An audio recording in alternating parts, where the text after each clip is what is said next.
Welcome back, everybody, to another episode of Comic Shop Talk on the Late Night Chat Network, your first stop for pop culture talk. I'm your host, Nico, and joining with me today, as always, my co-host, Chris. How you doing? Hey, not too bad. How are you? Good. Having a good week so far, and ready to talk about some comics here with you, as always. Everyone, make sure you're subscribed to the channel. Make sure to hit that like button, that thumbs up button.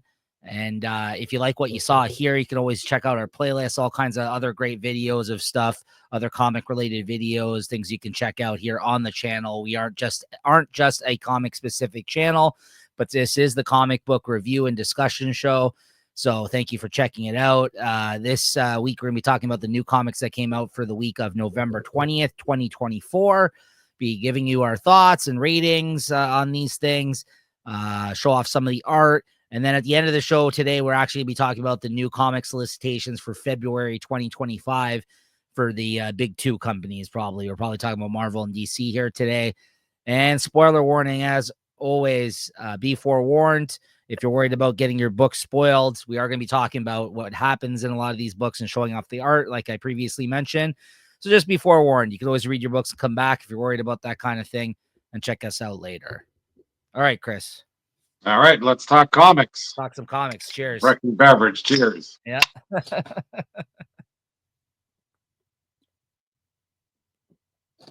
All Ooh, right. good one.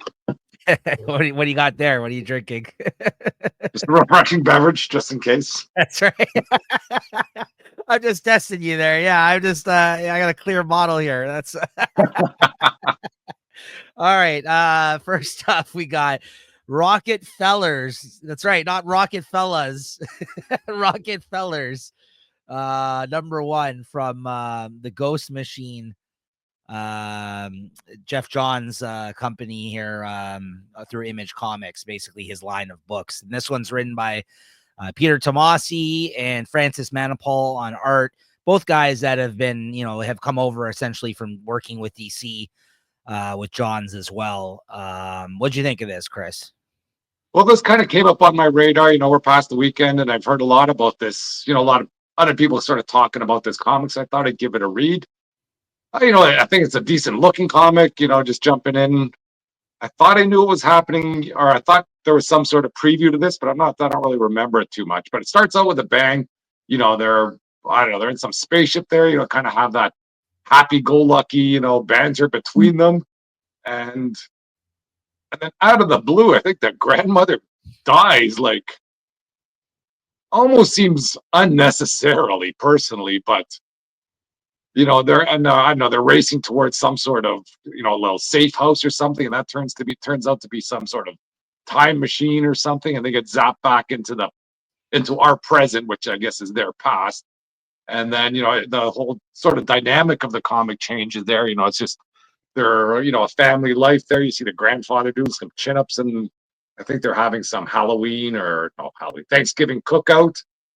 And I guess they're all just trying to adjust in their new timeline. You have no idea how long they're going to be there or why they're there.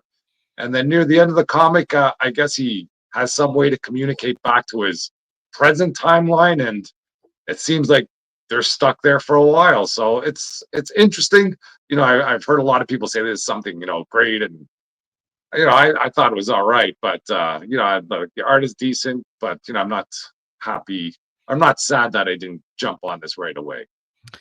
Yeah, I also read this digitally just because, I feel like we've been checking out all of the Ghost Machine books, at least giving them all a try. Whether or not we've stuck with a lot of them, we haven't really as of at this point, right? But I've tried them all out, and there's varying quality across the books, but I feel like there's all good talent on it. There's all good artists drawing these books. It's just whether or not you're clicking with what they're selling you on. Like, what's the idea of the book? What's so far, I think Geiger has been the one that we've really stuck with. I did enjoy Hyde Street. That's just started. That I'll definitely continue to read that right now.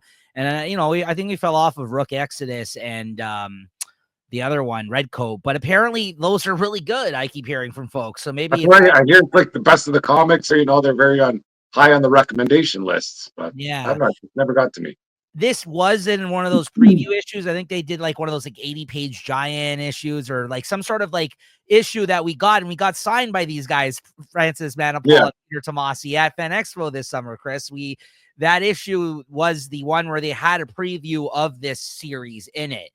Yeah. Now, I remember talking about that issue on the show, and both of us weren't too interested in this story in the preview. I will say, I think this issue was better than the preview, but I'm still not like, 100% in on this either. Like, it's a fine book, but I just don't know if it's something I'm interested in. Like you said, I think this is definitely more of an all ages book for sure. I think it's got like a more of a, although, like you said, there's some tragic stuff that happens in the, opening. Yeah. It just ramps it up. I might keep it on the radar down the road, but I don't have high hopes for it.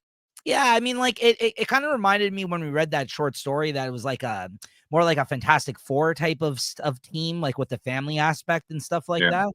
And mixed with like, I guess like Back to the Future or something here. I don't know. It's got some, like you said, it's got some time travel elements and some kind of fun family kind of mishaps that they keep getting into, and they're kind of like definitely like I would say it's closest to Fantastic Four. They got like a lot of science background, it seems like here, but it was fine. Yeah, I think Francis Manapul's art looked good, but I mean, yeah, like you said, whether or not I continue with it, I guess we'll see on the week it comes out if I check out the next one. So, and I'm a big fan of Tomasi too. He's written a lot of really great comics I like. So, yeah, and then it kind of left us with this. I don't know what's gonna happen here, like something, but we'll see. There's calling a spoiler, I don't know, but I have no idea what it's spoiling. Christmas issue, next issue, it looks like it just in time for December. So, what'd you give this? I can give it a 3.75. I would give it a 3.5 probably. Yeah. All right. Next up, we got The Question All Along the Watchtower #1. You picked this up, Chris? I didn't pick it up. Okay. I think my LPS guy somehow ordered a bunch of them, and okay. I don't know, he just threw it in my pile. I go, hey, maybe you'll like this. I go, hey, I'll take it. Did you like it? I didn't mind it. I'll say that much. It starts out with Renee Montoya is that from Nightwing? Or is she from Batman? Batman, yeah, originally. She was part of like the Gotham PD, and then is she Nightwing's sister, or is that somebody else? No, that's somebody. It's not that woman that's in Bloodhaven in the comic. No. Okay. This is a woman that used to work for the Gotham PD. She used to date Batwoman. They're going to that here. She was originally just her, like when they created the character, Greg Rucka, she was a Gotham police person, and she was dating Batwoman. That's essentially like who the character was. Then he basically turned her into a new version of The Question, which was somebody else previously, Vic Sage. But now this is who The Question is. The newer Question is Renee Montoya is The Question. So yeah. Yeah, one thing, Batman's got to stop creeping around in people's houses there, even though he's there to offer her a job. That's one thing you don't want. You don't want to be sitting in your room, Everyone doing whatever you do. Come on. Batman, hey, every day, what's happening? I'm in my underwear. What are you saying? I saw it, don't worry. I waited till you put your clothes on before I made myself known. Like, come on, what are you doing there, buddy? You can reach these people through normal means, and then I guess it's nice you have Superman out the window there, making sure Batman's on the up and up. And I guess they proposed their idea to Renee. What's her name? Renee Montoya. They take her up. Whatever it was. They take her up to the Watchtower, and I guess there's something afoot there. They feel that something's going on. I didn't mind this sort of exposition, let's say, of the Watchtower. I didn't mind having, it's a good way to get other characters sort of involved, but not having their own series. Seeing the Blue Beetle there wasn't too bad. And, but just the whole idea of somebody trying to break into the Watchtower, so blatantly in a room full of superheroes, like, come on. That sort of didn't ring true. But, I guess she feels that this is just a diversion to a bigger game that is afoot. Yeah. So there's some sort of mystery.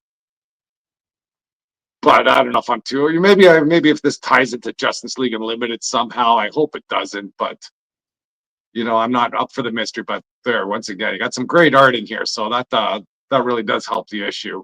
And it's all the top tier characters in here as well. Kind of have their little spotlight or time to shine. So I'm not bad about those things, but as for the story itself, it wasn't the greatest. I gotta tell you, I just checked this out on a whim digitally. I didn't pick this up either. I like this character, but I figured if this is a series that turns out to be really good, I might pick up the trade instead of picking up the issues. This scene was great when Batwoman showed up and she's like, oh no. It's like, yeah, you're gonna be teaming up with somebody, and it's just like, hey Renee, he's like my ex, you know what I mean? Yeah. And she's just like again creeping just because that's what Bat people do. The Bat family. I really enjoyed this. I thought this was great, actually. I was like, wow, I was surprised at how good this was because I'm like, yeah, I like the character. We'll see what's going on here. And I walked away like, I was like, oh, I need to know what happens next. This actually was our first, at least from what we've seen out of the things that we've been reading, unless there's something I'm forgetting.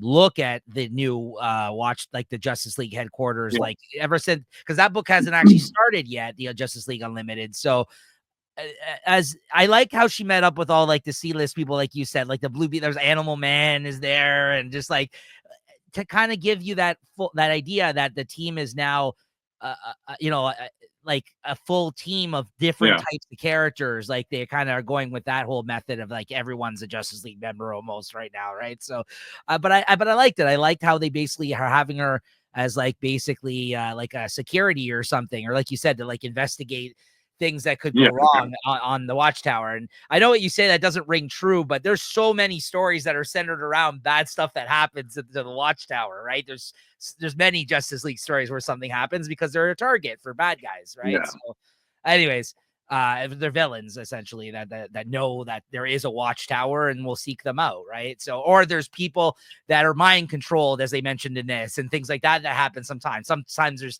their own teammates go against them and stuff like that, right? So I actually think it makes sense to have somebody who's kind of like behind the scenes, just like trying to keep an eye on things on the Watchtower that they trust, right? So, who was a homicide like detective in her profession, right? So, I think she was homicide, but yeah, she's definitely on the police force. So what'd you give this? I'll give it a 3.5.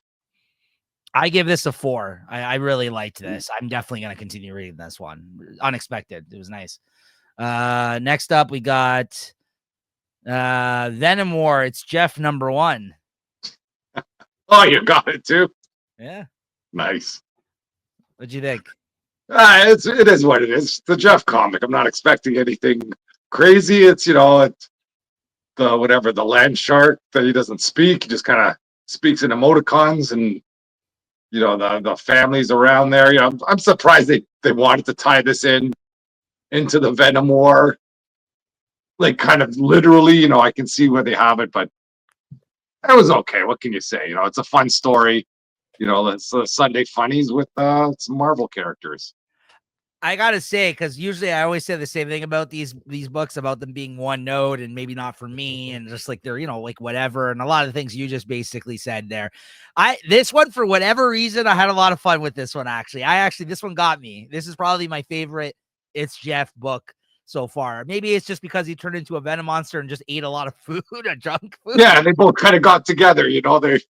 They were able to bond with the symbiosis there. Yeah, the actual just plot of this one, it was just a little bit more, I feel like, that we've been given in previous installments, where it's just like, oh, that rascal, like, Yeah. I mean, this was just like, the symbiote takes him over, and then they go out on the town, and then like he has to obviously help out and help save the day here and cause some trouble as well. And the heroes show up at the end. I don't know. I had fun with this one. This one got me. This one definitely got me. I was like, yeah, it's definitely cutesy and it's for more of a younger audience, but like this, I did have fun reading this one. I'm not gonna lie. This is probably my favorite. I think the most successful use of like you said, I don't know why they would have done a Venom War thing, but it worked actually for me. Yeah. As a one shot.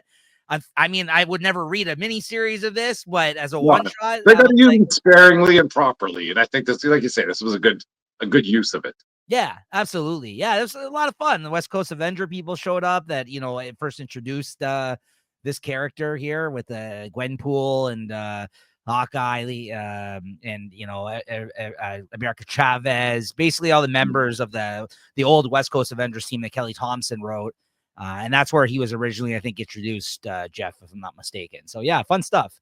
Yeah, and at the end they basically agree to for him to leave him, and he stands there, so I liked it. I think it works really well. And I liked how the artist had to draw like big, like 2-page spreads in this one too, because I Yeah. feel like the other ones you got like just a bunch of like smaller panel moments. In this one, there's a few pretty good action scenes. Of course, it's in his very cartoony style, but I think they made good use of this event in that sense. So what'd you give this? It would have been nice if there was a line in like either one of the Venom or the Venom War thing where, Venom would just say, "I'm ready to fight. I've eaten enough," and they would say like, "See, Venom Land Shark 1" or something. Yeah, that would have been fun. Yeah. But yeah, anyways, I thought it was good. I'd give it 3.5. I actually 3.75. Come on, Yeah, let's go. I'm gonna go 3.75 on this one. I had fun with this one, so yeah, I didn't. I'm surprised about that. Again, another surprise this week for me. It's weird. The ones I thought were gonna knock it out of the park this week, I feel like didn't deliver as much as I was hoping. Some of them, and the ones that I just didn't expect, like I barely, I may have just been trying out an issue of, or I wasn't really looking forward to, really delivered some of them. So yeah, stay tuned for some of those. All right, Chris. Action 1076. Action 1076. Yeah, it's a weekly one. I think my LCS picked it up and he didn't know who it was for. And of course, I'm standing there. So I go, I'll take it, see what's happening.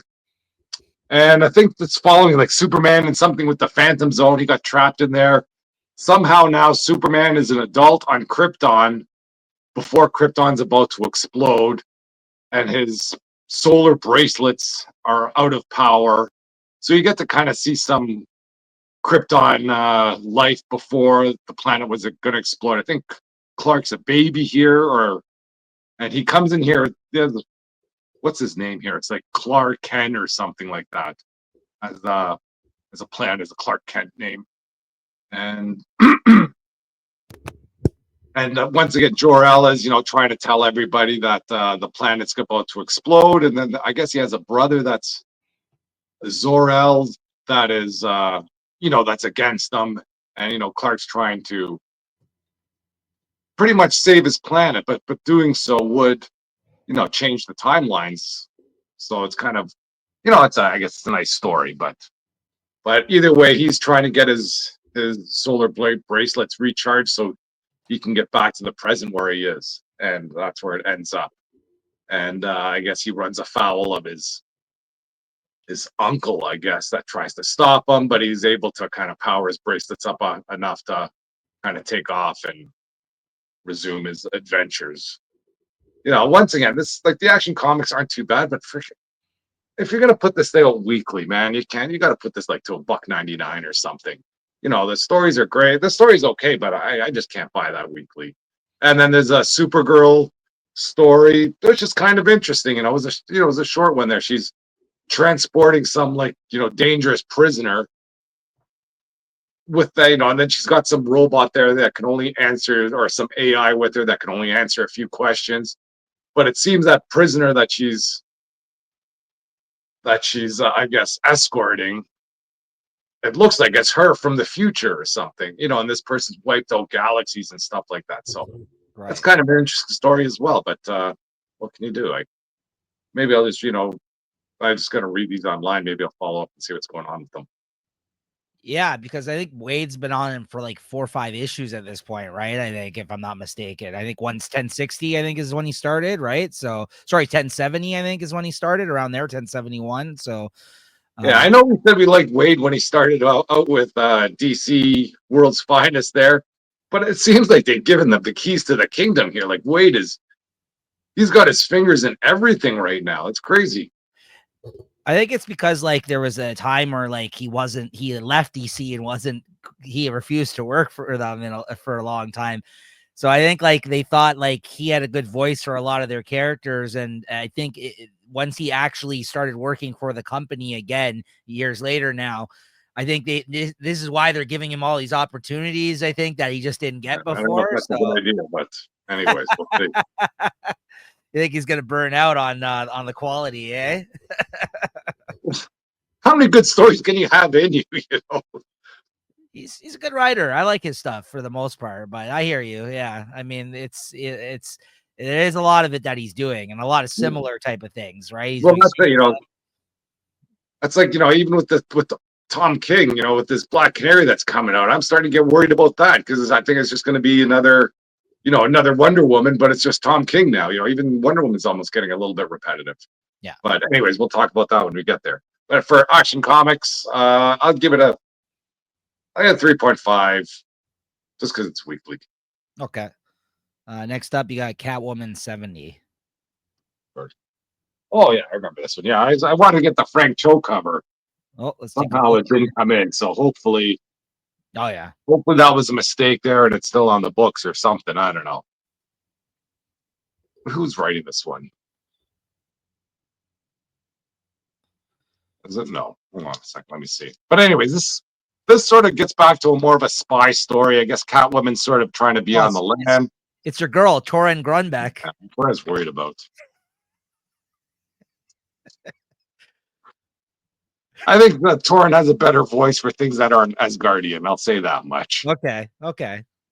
But I really hate that every time I'm freaking picking up comics, her name's freaking attached to it. She's on a lot of them there. I think she was in Venom or something for a while. It's like, come on.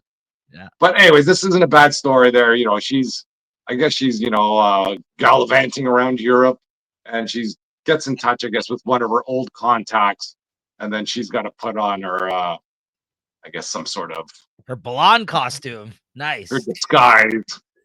A better artist here. We should have got that artist from Scorch there when oh yeah. when they put on the costume there. That's a costume to put on. Yeah. You go blonde. But anyways, this is almost sort of like a John Wick comic there. They got all these people, all this society of assassins are trying to take a picture of her, and they're selling these pictures for 10,000 so the real assassins can get there.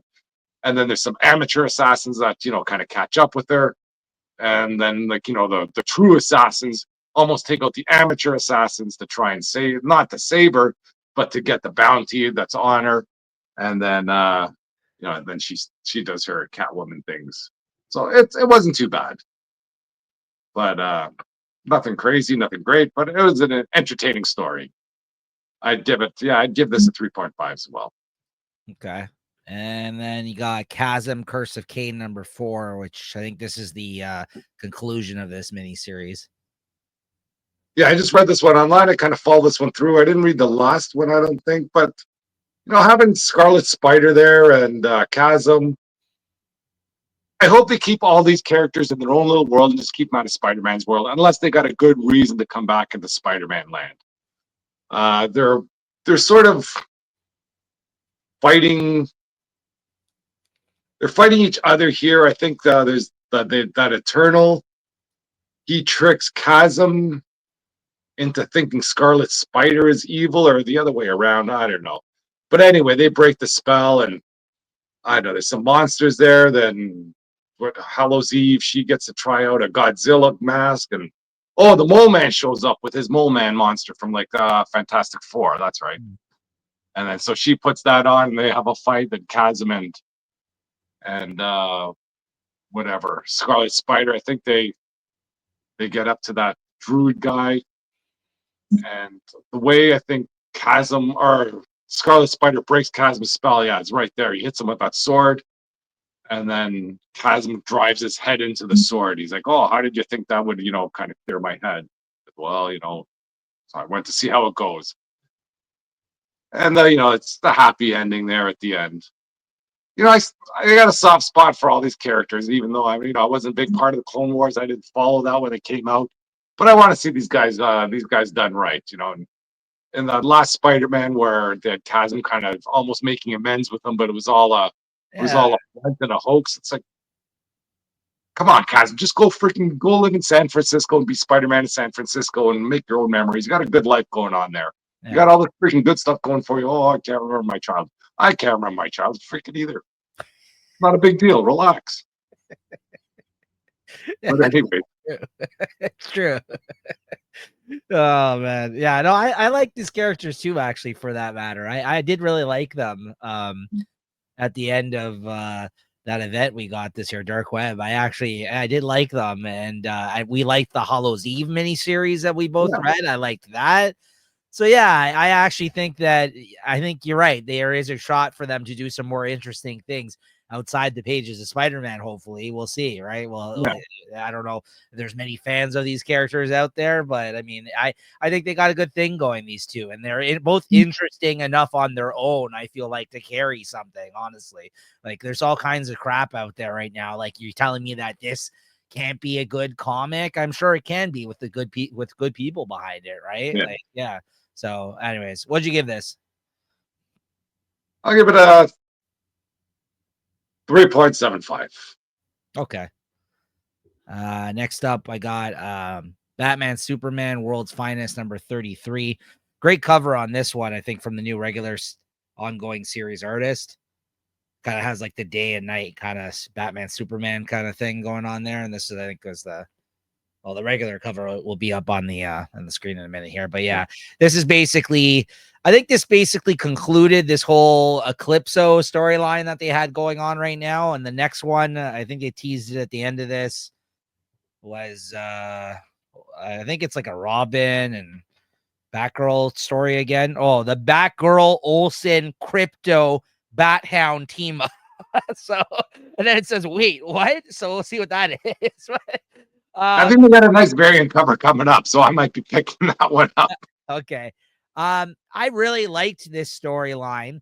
And that last issue, I think it may have even been my favorite of the week, because this artist who's taken over after Dan Mora, I really took a shining to him. I thought he was really good after that last issue. What's his name? Adrian Gutierrez, who was new to me. And I think I follow him on Instagram now. He's really good. I really like the way his art looks. And I think, following up on after Mora on this book, I think was going to be difficult. And I honestly haven't missed Dan Mora on this title, because he's, we see him on 3 other books all the time. So Yeah.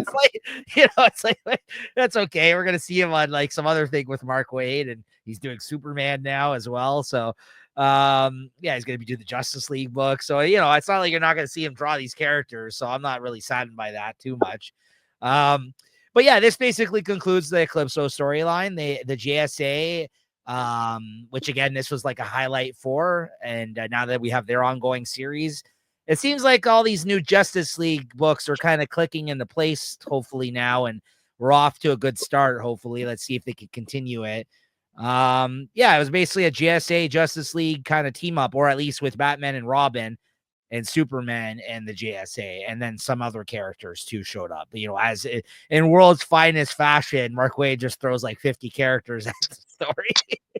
But listen, it was fun. I had a good time with this. I think the middle issue, the issue that was last issue out of this whole arc, was the best one.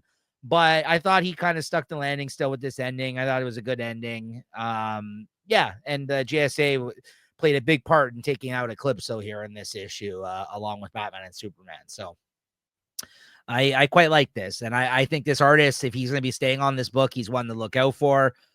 I really like his style. Like, there's definitely some stuff he does better than other things, but like, sometimes he surprises me. Like, there's some really good pages that he kind of cranks out there. Like that last issue, there was a lot of action scenes that he had to kind of draw in that one. And like, I wouldn't say this one looks phoned in, but it definitely wasn't as good as that last issue. And maybe it's because of the things he got to draw in that last one. He was like, okay, I need to really bring it here. And he killed that last issue. So I'm looking forward to see what happens with him. Even if he doesn't stay on this book, I'll be looking for his name now in the future. I think he's an interesting newer artist to me anyways. I gave this a 3.75 out of 5. Good stuff. Next up, speaking of Mark Waid, once again, 3 books already this week. Batman and Robin Year 1, number 2. But of course, the big highlight of this book is Chris Samnee on art.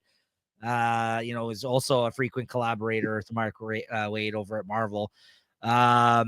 This was still really good. I think the first issue was, a tad bit better than this one. That being said, I'm liking the direction that the story is going in. You know, this is basically, we ended the last issue. You had some stuff that was going on with Two-Face that they kind of explored a little further in this issue. And as well as, you know, we're starting to go through all the different rogues in this. And, you know, like the different gangster kind of underworld element of Batman. And Chris Samnee is just a fantastic artist who should have been drawing Batman for years. It's taken him forever to actually do something Batman related. So I'm just happy that we finally got here. And my favorite scene in this issue is that Batman's explaining to Robin how he has basically different bat caves or like areas, buildings he owns, places that he can kind of run off to for, you know, cover and all around the city. So as he's kind of amazed at the enormity of his actual bat cave, he explains to him how he's got like a system, like a network all across Gotham that is able to aid him in his, you know, in what he does. Right. So I kind of really like the breakdown and explanation of that. And yeah, some great action moments. And Robin was able to save family in a burning building in this one. So Batman was, you know, worried about him, but he didn't let him down. And yeah, they're still kind of talking a little bit about how it's possibly wrong that he's got a young child helping him out. Like they're definitely like looking into that a little bit in this series too, whether or not like it's smart, but the way they're going about things. That's not really new. I think they've commented on that kind of stuff too with Batman and Robin before, but it's something that's not the main focus of this series, but it's been talked about a little bit in the pages of this. I give this a 3.75 out of 5. Bump for the art, because I think the story was just, you know, okay in this one, but I'm interested to see where it goes. Dead Eyes, The Empty Frames, number 3. This is continuing. Oh, wrong book. Hold on. This is continuing Jerry Duggan's Boston crime story about a guy that's stealing from another thief. And he's sick and he's dying. I think he has cancer or something's going on with him. I can't remember, but in this issue, you can tell that he's definitely not well and dying of something. I think it's cancer. And he's gotten really close to actually stealing the stolen art from a bunch of thieves in this issue. And this basically plays out horribly for him, though. He breaks into the house of the people that have the paintings. There's only one guy on duty that night, and the guy's mother, like the boss's mother, essentially, that he's just like looking after when he's not at home. And so he thinks he's just breaking in on the senile mother of the guy who stole the paintings, but one of his goons is there protecting her. He comes out of the room. He ends up, you know, seeing him. They end up getting into a fight. Meanwhile, he's looking for the paintings, so he's trying to fight him and knock him out. He was trying to sneak in and out and get the paintings and go and not be, you know, seen. That fails. He ends up getting to a fight with this dude. During the fight, he ends up barfing all over him because he's sick. He also went out the night before drinking. So I don't know if this is just him being hungover, but I think it's because he's sick, actually, if I'm not mistaken in this. But he ends up drinking the night away the night before he actually goes and does it. So I'm sure that doesn't help, especially if he's sick. So he ends up puking all over him during the actual fight. And by the end of this, he goes to kick in one of the doors. His leg gets stuck in the door frame, and he has to pull it out. And then when he pulls out the leg, he looks in, he peers in, and he sees the frames that he was there to steal, the stolen art that these guys had taken.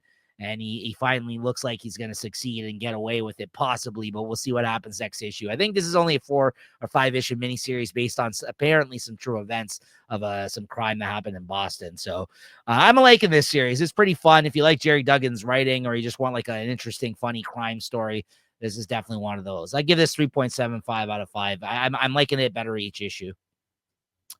And then finally, Prodigy, Slaves of Mars, number 4. The other Mark Miller series that he's doing right now, not as good as the others.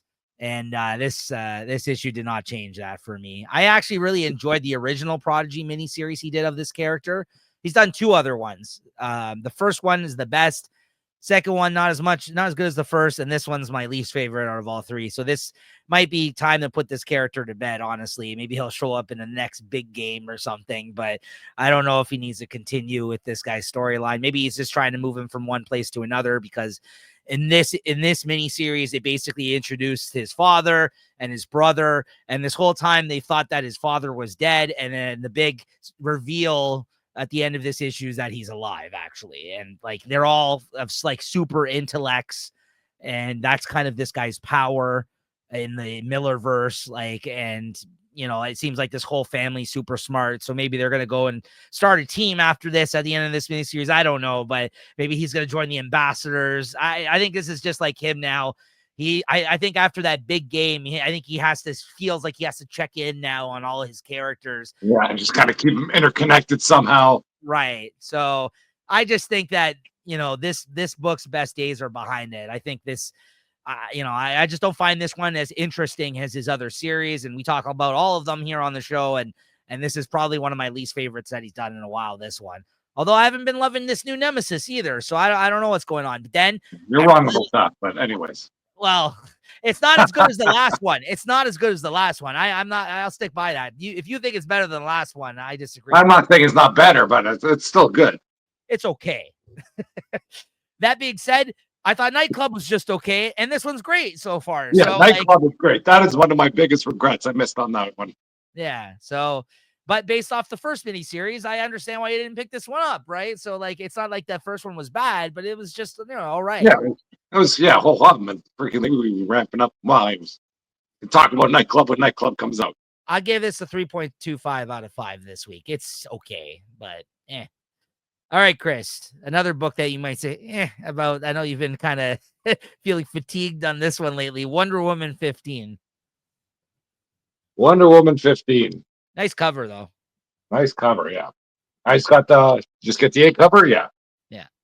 There was some nice Dave Nakayama covers, but I felt this was a nice one. You know what? I don't. Some of them he does good of hers. Other ones I don't like the look of it. Actually, I didn't like this one. Yeah, well, that's why I went for this one. This is a nice. This Daniel Sempre here.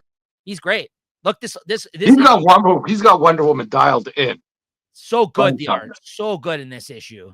Well, except for the stupid baby, but what are you gonna do? I didn't mind this issue. It's okay. But just the way it was played out, the way, I'm sure he's trying to do this in an interesting way. He has Wonder Woman singing that stupid song about the princesses that fall down and break their head. And then it goes into each story of either, I don't know, Wonder Person 1, Wonder Person 2, Wonder Person 3, and Chitara. And they have all these missions to do. And then it's revealed that, I guess, before, I want to say Steve Rod. What's his name? Steve or Trevor? Is it Steve Trevor? Steve Trevor, yeah. Yes. Yeah, before Steve Trevor died, he he kind of got all this information to Wonder Woman about all sovereigns, I guess money. So I guess Wonder Woman there, she's got her new baby, so she can't really do too much, and she sets her troops out there to kind of cripple the sovereign's financial way of doing things. So that was kind of interesting that Sovereign has, all this stuff here, and I don't know where they get Solomon Grundy from. I thought that was, an interesting thing there. But the way they have Solomon Grundy going with Ivy right now, he almost seems to be more of a redeemed character. It's not nice to see him kind of put back in this villain role. But I thought it was good. I liked it, but I just didn't like the way the story played out, like with the that stupid song. But I did like the action. Yeah, I like this issue. I did like checking in on all the different Wonder Women because that is a plot line which I feel like was abandoned, built up, and then abandoned because of the most recent event, because we had a couple of issues there where it was just them dealing with their involvement in the last DC event there. And so I think it was nice to kind of catch back up with all these characters. And obviously Tom King, like you said, sometimes his storytelling, the way that it's structured and plays out, it can get annoying and drawn out at times. I'll be the first to admit that, and I'm a big fan of Tom King's, but not everything that he's done I've loved because of that, because of his approach to the way he writes some things. And this one has been getting a little long in the tooth. Me and Chris have both said that here on the show.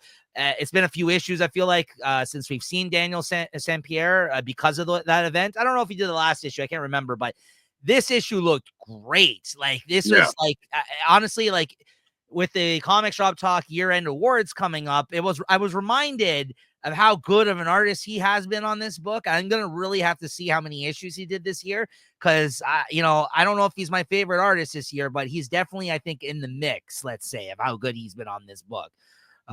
This issue reminded me of that. So I mean, we'll see what happens there, but I think as an issue and how it looked and the idea behind the issue itself, I'm with you. I think this one was a decent issue. I liked this one. So and then there's the backup issue with or the backup story, right, with Alicia there. I guess it's Steve.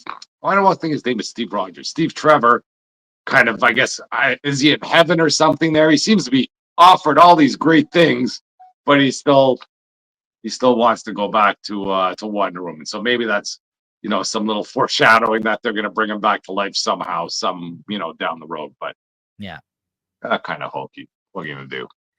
But as for the issue itself, I thought it was. I still think it's great. I love it. I look forward to reading it every time. I give it a 4. I'll go 3.75. Yeah, 3.75 for this one for me, but good stuff.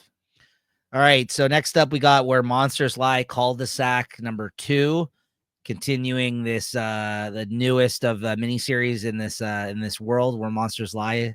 What'd you think of this, Chris? I don't know what to say about this one. This was a good one. I was a little worried about those first few issues, yes. But holy man, this one brought it all back. Yes, like especially that kid that kind of just got caught up with this. Somehow, I don't know, he's traveling with one of the monsters now and that giant dog, and they get captured by, I don't know, forget what, Site C or something, and the Site C person's like, oh, we don't do things this way. If some people die in Site A, then you're a traitor for letting them die. Like, that story alone was good, but then it goes back to the other story with the cop. Yeah, Site B. I think those guys were from Site C. They were like a cannibal group that he kind of came across, right? Like the Site C guys, these guys right here. And we kill and we eat. We kill and we eat. He's like, oh no. Who do they got strung up there? That like the motherfucker or the fucker or something? Yeah, him, the motherfucker, and this kid and the dog. And the dog's just kind of. Yeah, how do they escape again? I forget, but it was crazy. Motherfucker cuts himself down and kills everybody there. Yeah, and he just goes to town. That is some good stuff. Yeah. And then with I guess they put the cop to the test. They send him out on a mission with who do they send him out with? They send him out with his father-in-law. Who is that freaking the Mr. Wrinkly? Oh, that guy was too much. That guy was a character. He likes kids. He's like, hey, that kid over there. That was a creepy character. And then there's that little girl that's not a little girl. And I guess Mr. Wrinkly tells him, oh, that's not a little girl. That's, she's 33, just looks like a little girl. Oh, great. That makes it so much easier. Yeah, they put the knife in her head or something. Yeah, her throat. Yeah. And, I guess they have that dream guy. I think he somehow thinks he can fight the dream guy because he goes back to the story there. There's a lot of good things going on because I guess the guy he lets live is his wife's father, so he doesn't want her to die. No. Like they're almost in cahoots to try and protect his daughter. Oh, there's just crazy things going on here. I don't even know what to say.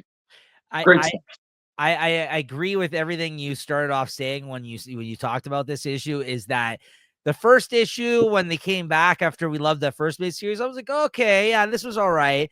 And then the first few pages of this issue, I was like, I don't know about this. And then, like you said, it was like a light switch. Like I was just like, okay, this feels exactly like the last miniseries. All of a sudden, just like it got real funny again. It just seemed like he had to amp up the new storyline with that first issue, because with this one, he went right back to the kind of antics you would expect in the funny moments that we loved from the first series, where it's like, it's gory, it's messed up, it's hilarious, like it's the holiday killer. He's like, okay, so Mother's Day, his board there. Should I kill mothers or should I be a mother and kill people? That is great stuff. That old lady's like, listen, you're here for a reason. We trust any idea that you're okay with. That makes me feel good. I feel appreciated. Yeah, this is where he stabbed that little guy. Yeah, the rest of the wrinkly guy. So then, like, the father-in-law, he's kind of roped into all this all of a sudden, and he's just like, "Oh man, what are we gonna do?" He's like, it's just such a weird scenario that this guy's stuck in, and quite frankly, I think he's even, I think, pulling the wool over these guys' eyes. I think he's gonna kill his wife. I think he's gonna kill this guy. Like, I don't think he's.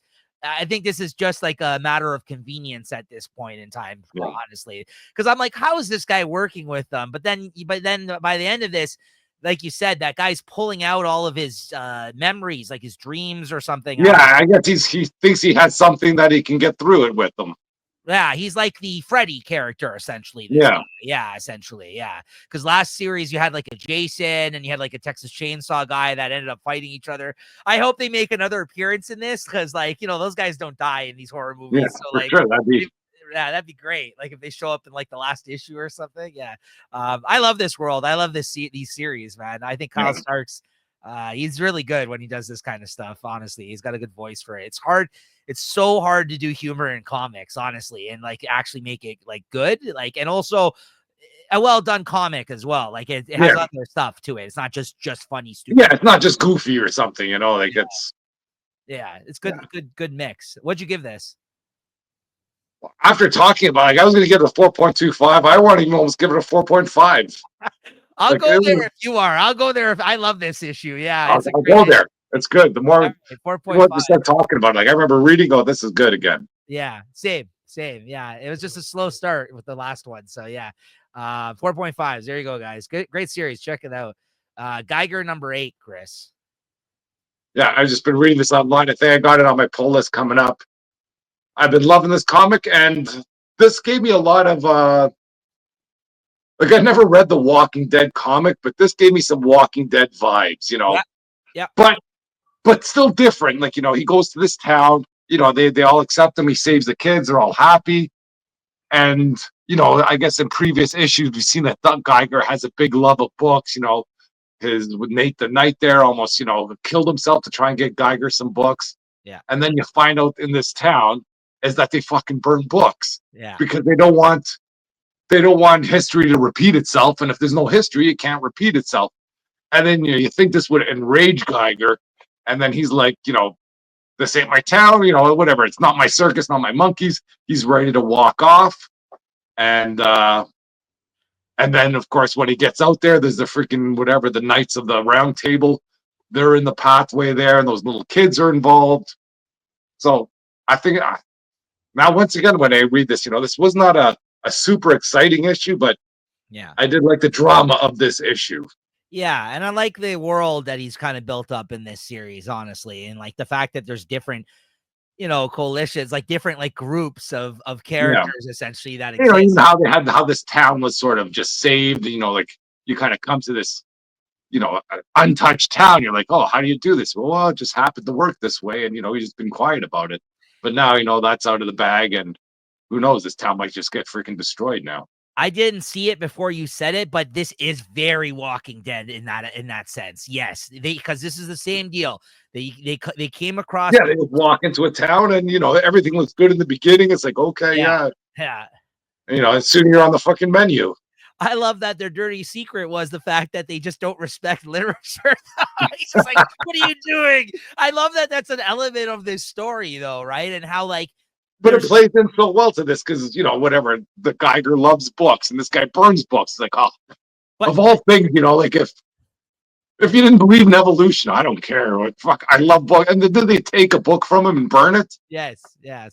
Because when they're leaving, he goes and gets his night friend. He's like, let's get out of here. And in the middle of the night. And the guy's like, where'd you put my stuff? And he's like, I left your books right over here on the table. And there's like nothing there. And he's like, all right, fuck it, let's just get out of here. Right. Yeah. But the only reason I think he let these people off the hook is because they had children there that he saved, right? Or else I feel like he would have killed that guy for burning the book because he's just like, look, this is your town. I just popped in. Yeah. How you want to run it? I'm not here to change your town. This ain't my scene. You know, like he was ready to talk to the children about the evils of the outside world and all that sort of stuff. But he did the right thing. He goes, look, I'm out.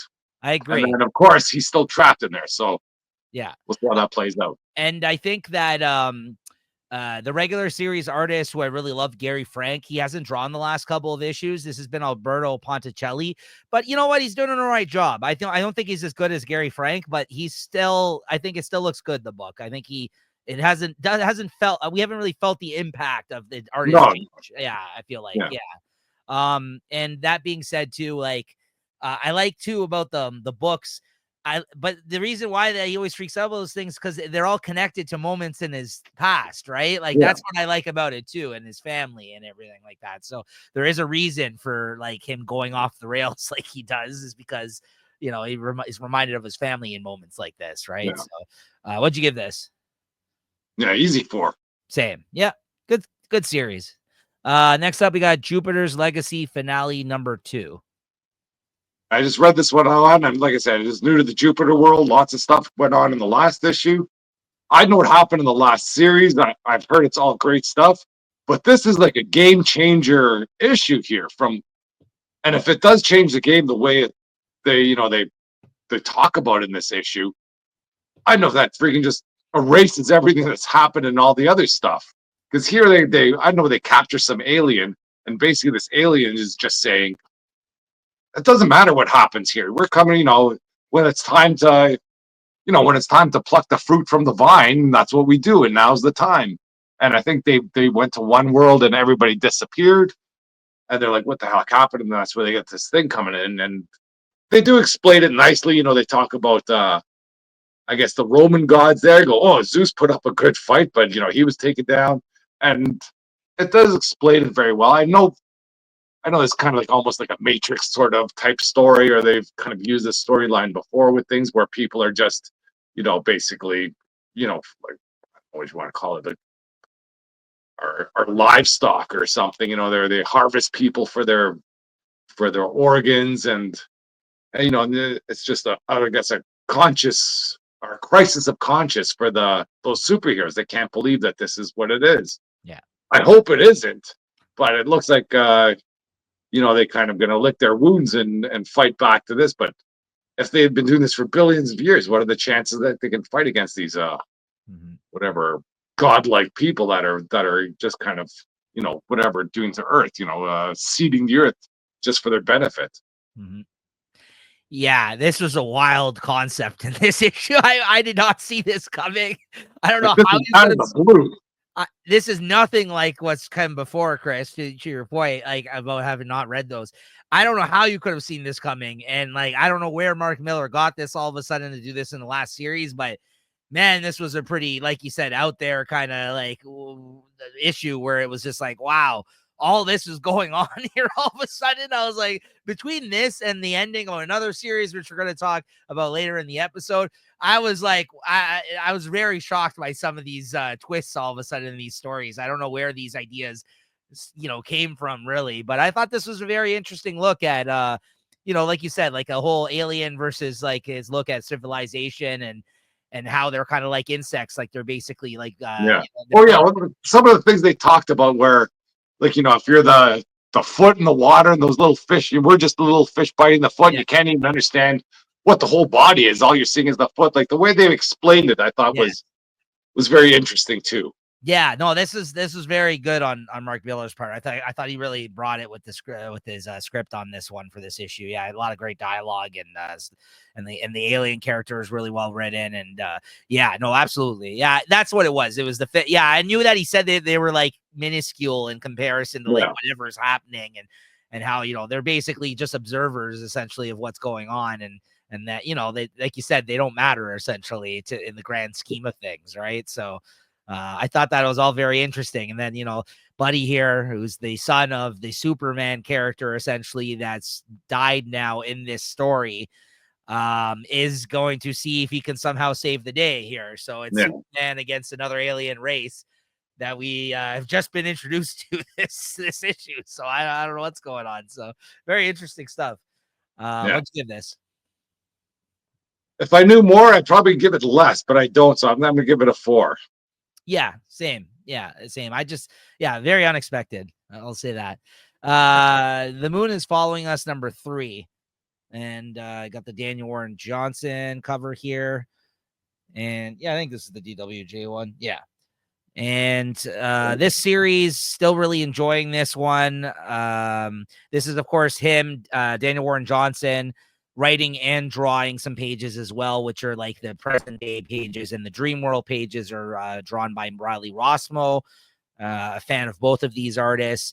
And the last issue, so like Daniel Warren Johnson tends to do, every issue has had a kind of a new layer to the storyline. So this one kind of amped it up a notch here, because in this one, you open up with a scene of realizing that the mother of basically who's trying to save her daughter in the dream world in this story, you see her by a bedside, which appears to be her mother, or is it her father? I think it was her mother. Yeah, that's the mother. I think it's her mother that's hooked up to like a breathing apparatus, and she, she's like, basically it looks like she's, on her deathbed essentially, like here, and she doesn't look good for her, and the daughter is kind of peering in, or is it their son, or I can't.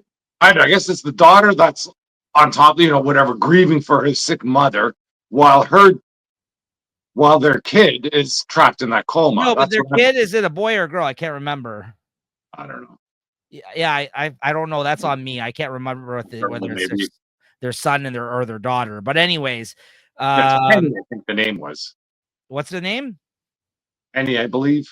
Okay, so yeah, so anyways, they're trying to save their kid, let's just say here, but you get this kind of like, moment at the start here, which you can see that the mother also had to deal with the loss of somebody here, and now this thing has happened to her kid, who's also on some sort of apparatus, who's taken her into a dream world, and she's gone into like a coma state. So, it's like, again, it's kind of repeating itself, this terrible shit that's happened to her in her life. And she's lost her mother, as we find out at the start of this.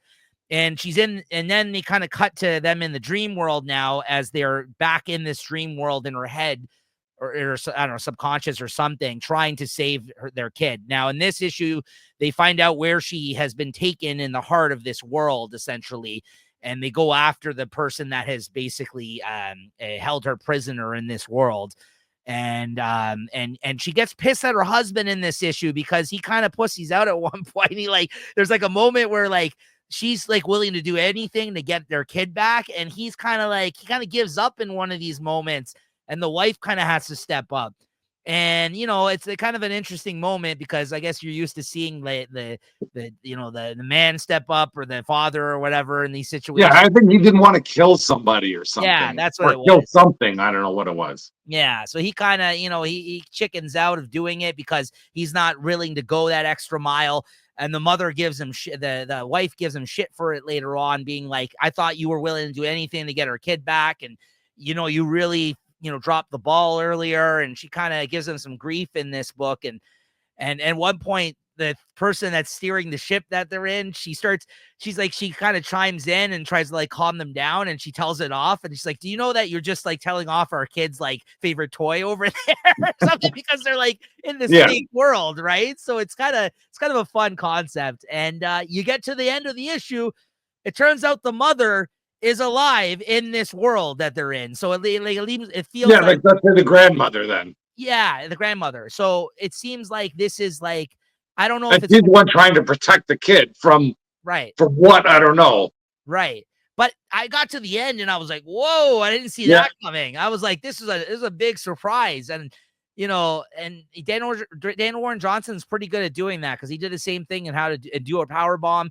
The real kind of idea behind the story, you didn't find out till like halfway through the series that they were related, the wrestlers, that one was the daughter, one was the father, all this kind of stuff. So he kind of likes to play with this stuff, like the expectations. Yeah, the family dynamics or something, and just kind of blow them up.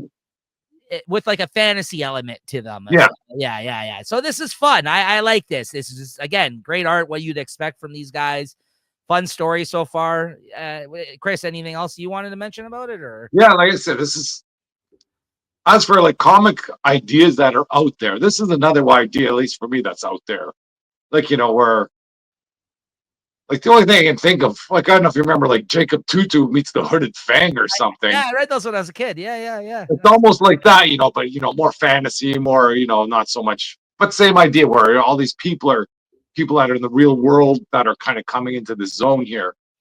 And I think it's working, it's an interesting story, and like those little twists at the end just keeps you wanting more. So I think this is like, as wacky as this is, it's slowly pulling me in. It reminded me a bit of like, as I mentioned this, I think in a previous issue, is Little Nemo and Slumberland as well. Like it kind of has that kind of vibe to it as well, I feel like.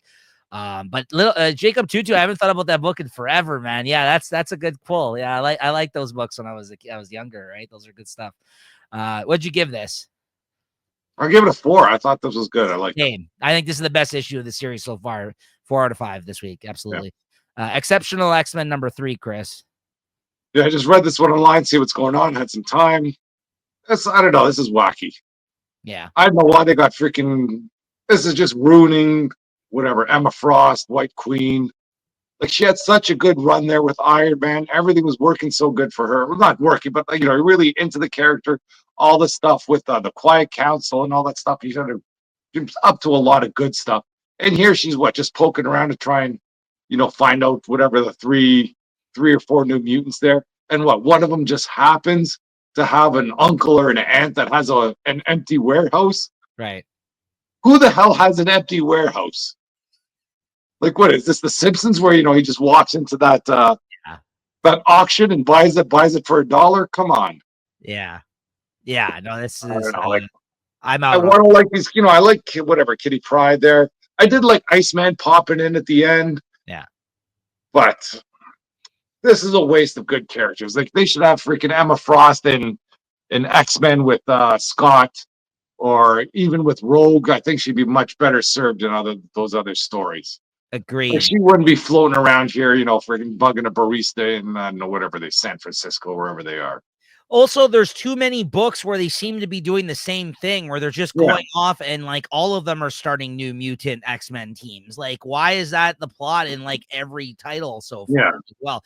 And this is honestly the weakest example of that. And I think a waste of these characters. I agree with you. I think that, I don't like the direction of this book, and I'm done with it. I think after this issue, I kind of just read it on a whim because they kind of were playing with some fun slice of life elements in the first couple of issues where I'm just like, okay, maybe that's going to be the tone of this book. But now I just don't know what they're doing with this one. And like you said, I think basically it's the idea between Kitty Pryde and Emma Frost and their different philosophies on how they should teach people. But come on, you don't need a series about that. You can talk about that in freaking an issue. We just had them, though, in Marauders prior to this, or in the Krakoa thing, which was a whole different book for them. Yeah, at least Marauders were out there freaking fighting people. You got Fing Fang Foom blowing up a ship or something. Yeah. What'd you give this? 3. Same. Yeah. Next up, Storm number 2. Reading this. Is this Lucas? Is it Ren? Wernick. Wow. Lucas Wernick. It's about time you see some of these, the featured kind of variant artists that get into a full series comic. I wish it was on another comic, but it's still a great comic here that he drew. And I don't know, this kind of came out of the blue that Storm seems to be dying. I don't know why she's dying, but whatever. With this art, I'll keep on reading this comic there. The story that she's dying. I think she has to, she tries to track down people, but the clock is ticking pretty quickly. And then she ends up with Brother Voodoo at the end somehow. I don't know. I'm in for it, but the story ain't the greatest, but that art is really keeping you in there. Oh man, is it ever? Honestly, what this reminded me of, Lucas Wernick. This is basically like he's like an Adam Hughes-ish style almost. Like this cover image is like in interiors, and you don't really get much Adam Hughes interiors. So, and like you said, this is not an artist where you got many interiors either from, but wow, does this book look great? I honestly, I'm actually really liking this series. This was like, along with The Question this week, a book that I had read the first one on a whim. I checked this out again with the second issue. I am enjoying the story of this. Storm's not my favorite character, but maybe it's just because I've gone in with super low expectations, but between the art, how good it looks, and the series the story is keeping me interested so far. How did she end up dying though? Like she got some mutant freaking poison or something? Yeah. She basically, this doctor comes and he basically says to her, like, I'm not going to help you. This is a great scene. I like that doctor. He's And like, he's I'm a not. new doctor, and he's trying to screw her too. Like not screw her, but Well, like try to get the money off her. yeah, because he says like back when everybody pitched money to our clinic here, the Avengers, and he like shows her a picture and like all the heroes are Yeah. picture. He's like the X-Men are the only ones that didn't give us money for, and then as he reveals that, and she's like, okay, we'll give you some money, and she's like, okay, well, I'm also a mutant, so this Yeah, was. he goes, how do you know what's wrong with me? You didn't even look. It's, well, I'm a mutant. It's like, oh, come on. I love that scene, and then you Yeah. end on Dr. Voodoo. I mean, for me, I really liked Yeah. this. I was like, this I is bet. great. Yeah, that just reminded me some good stuff there. I did like that doctor scene. Yeah, that was really good. I liked it a lot. And yeah, it looks great. I did not get this just because I'm like, again, I'm not a huge Storm fan, but I may have missed the boat on picking this one up. This is a great series so far, in my opinion. What'd you give this? Yeah, 3.75. I like that. Just good stuff. I'll go 4 on this one. Man, great looking book too. Next up, Wolverine #3. I don't know why. I think I'm picking this up to like 5 or 6. Yeah, I thought I didn't get this. I got my issue here. me too, unfortunately. Yeah. What the heck? Come on. I know. Like, what are they doing with this Wendigo, first of all? Like, he's either a bloodthirsty freaking cannibal or he's not.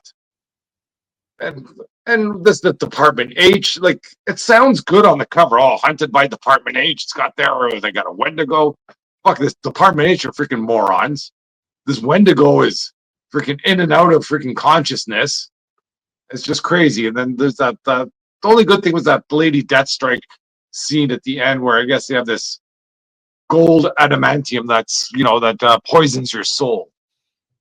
Friggin' they should have just got rid of this, just play that story out, and you don't need these scenes of Wolverine in the forest there, hiding behind trees and whatever he does. I'm sorry to say, but Saladin Ahmed is on my officially do not buy list at this point.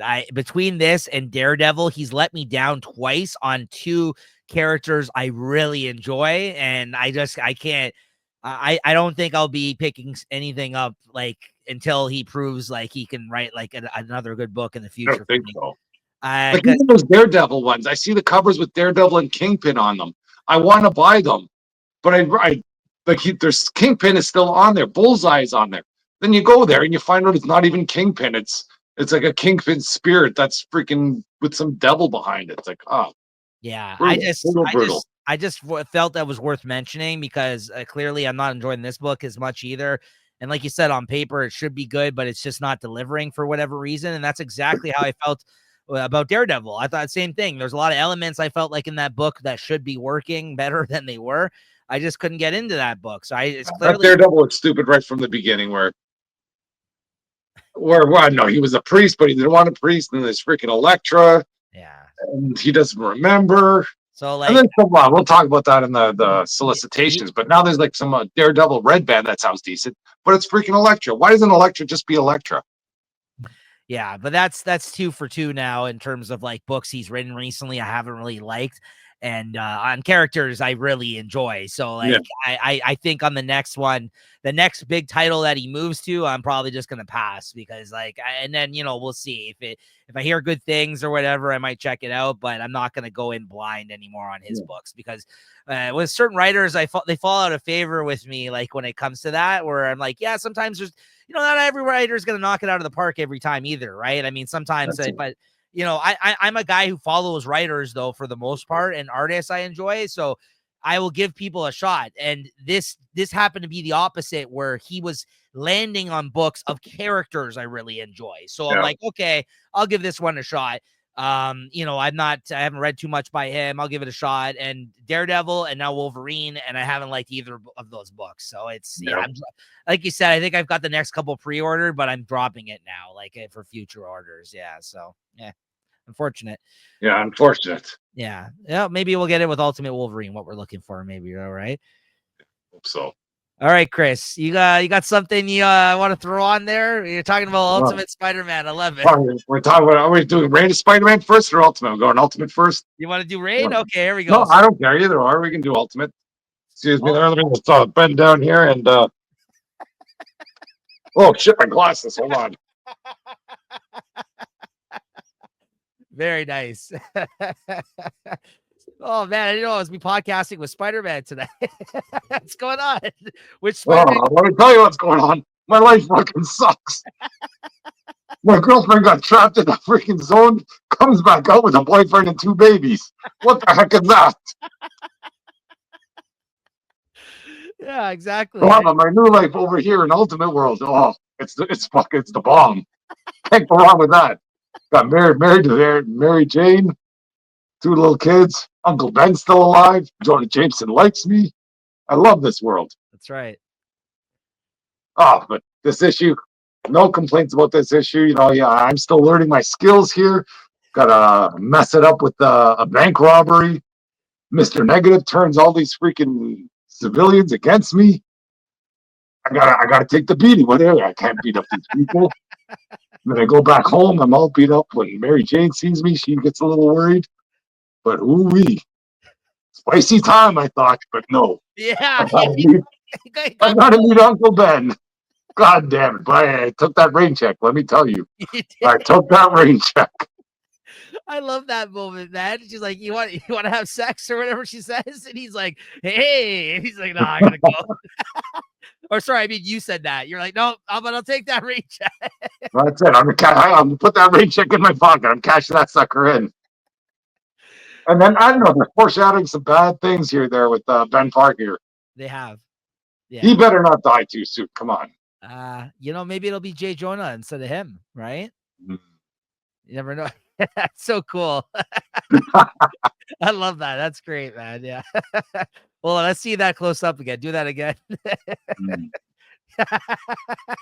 I'm suspicious. Is that the face you gave when Mary Jane threw out her proposition? Oh, they only do one eye. I give that Rockstar. Ooh, Oh, but yeah, this is another great issue. I agree with you, Spidey. This one was really great. No complaints here with the Comic Shop Talk Awards around the corner for this year, guys.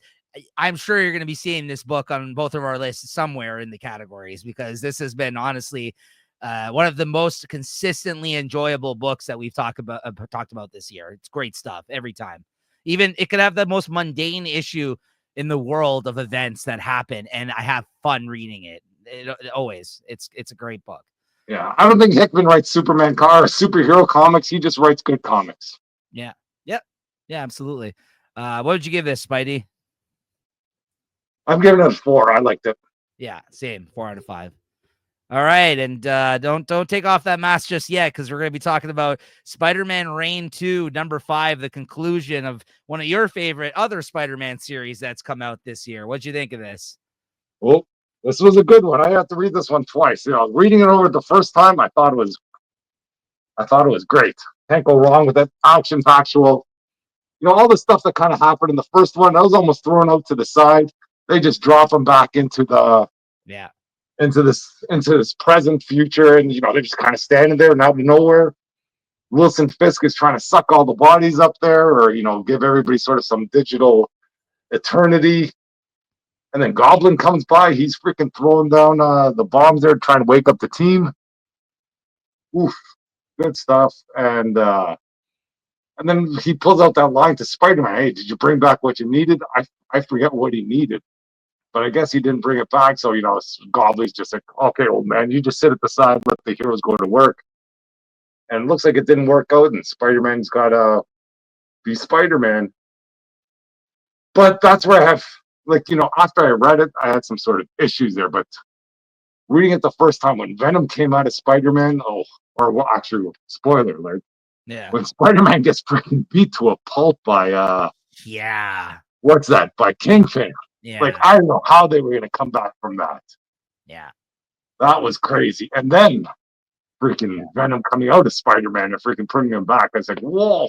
And he tears freaking Kingpin apart. I love that. And the way it ended, he kind of balls himself up into like a cocoon, like a spider sack of some sort. Yeah. And he basically resurrects himself at the end of this issue. You see his hand bust through the actual webbing, like the webbing ball of him, like just hanging there. And then who knows what they can do with that? Maybe that radiation freaking healed him. Maybe that radiation make him young again. Right.